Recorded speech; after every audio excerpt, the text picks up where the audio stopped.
Shalom. Assalamualaikum warahmatullahi wabarakatuh. Om Swastiastu, Namo Buddhaya. Salam kebajikan. Terima kasih pada waktu yang telah diberikan kepada saya untuk memberikan materi pada hari ini yang berjudul jenis-jenis presentasi yang efektif. Nama saya Daniel Ronald Trombino. Saya peserta pelatihan kepemimpinan pengawas Angkatan 2 tahun 2022. Saya bertugas di Sekolah Tinggi Agama Kristen Protestan Negeri Sentani, Papua. Jabatan saya sebagai Kepala Unit Teknologi Informasi dan Pangkalan Data. Fasilitator Dr. Haji Irma Janatpa Bulu MPD, mata pelatihan Teknik Komunikasi Publik. Bapak Ibu, saudara-saudara sekalian, sebelum kita membahas tentang jenis-jenis presentasi yang efektif, terlebih dahulu kita harus mengetahui apa itu presentasi. Presentasi adalah penyajian suatu ide, pemikiran, produk, program atau layanan. Presentasi biasa dilakukan oleh pemateri pelatihan, dosen, guru, marketer, sales atau sebagainya.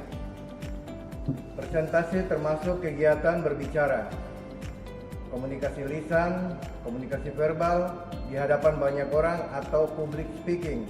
Secara umum, pengertian presentasi adalah berbicara di depan hadirin yang bertujuan untuk menyampaikan pesan atau informasi. Orang yang menyampaikan presentasi disebut presenter. Orang yang mendengar presentasi disebut audiens. Tujuan daripada presentasi. Tujuan presentasi bermacam-macam. Sebagaimana tujuan kasih pada umumnya, tujuan presentasi secara umum adalah menciptakan pemahaman bersama atau mengubah persepsi. Secara rinci, tujuan presentasi ada beberapa macam, yaitu yang pertama menyampaikan informasi, yang kedua adalah memberikan pemahaman, yang ketiga membujuk dan persuasi, yang keempat adalah meyakinkan, yang kelima adalah memotivasi, keenam promosi, dan 7 menghibur, 8 memberikan inspirasi, dan yang terakhir adalah mengajarkan keterampilan atau skills. Cara presentasi. Dalam menyampaikan materi, presenter bisa menyampaikan materinya atau melakukan presentasi dengan cara yang pertama menggunakan alat bantu visual, yang artinya menggunakan slide PowerPoint di proyektor atau menggunakan catatan di whiteboard. Yang kedua, menggunakan catatan garis besar materi atau use notes. Yang ketiga, memberikan naskah presentasi lengkap atau script reading. Yang keempat adalah menyampaikan hafalan naskah presentasi. Bapak Ibu, saudara-saudara yang saya kasihi, kita masuk dalam jenis-jenis presentasi. Jenis-jenis presentasi berdasarkan cara penyampaian materi sama dengan jenis pidato atau public speaking. Antara lain yaitu dadakan atau impromptu, yang artinya presentasi dilakukan secara mendadak tanpa persiapan apapun. Yang kedua adalah membaca naskah atau manuskrip, membaca naskah atau membacakan naskah yang sudah disusun atau disiapkan sebelumnya. Dan yang ketiga adalah hafalan atau memoriter, yang artinya menyampaikan hafalan teks atau naskah yang telah disediakan.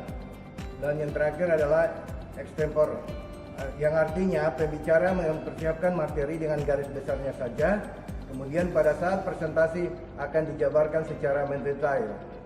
Dari segi dan tujuan, jenis-jenis presentasi antara lain yaitu presentasi bisnis, artinya ada produk atau promosi jasa. Yang kedua adalah presentasi materi, yang terdiri dari pelatihan, kuliah, workshop, seminar, dan lain-lain.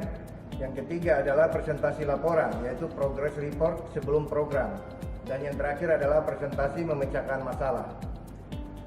Dari segi gaya, berikut ini jenis gaya presentasi yaitu pelatih atau coach, yang artinya training populer di kalangan pembicara motivasi. Yang kedua, penghubung atau konektor, yang artinya pembicara menyoroti kesamaan mereka dengan audiens. Yang ketiga adalah instruktur, gaya mengajar di kelas seperti dosen dan guru. Dan yang keempat, berkisah atau storytelling, itu menolong termasuk gaya penyiar radio. Yang kelima adalah visual. Pembicara menggunakan slide yang besar dan berwarna-warni dengan jumlah teks yang sedikit. Gaya visual paling umum dilakukan dalam presentasi. Ini adalah gaya yang bagus untuk pembicara yang percaya bahwa slide seharusnya hanya melengkapi pidato mereka atau yang memiliki waktu singkat untuk mempersiapkan dan menyajikannya. Demikian materi yang telah saya sampaikan ini dapat bermanfaat untuk kita semua dan boleh menjadi bekal dan pegangan dalam pekerjaan kita di satker kita masing-masing. Sekian dan terima kasih. Tuhan memberkati.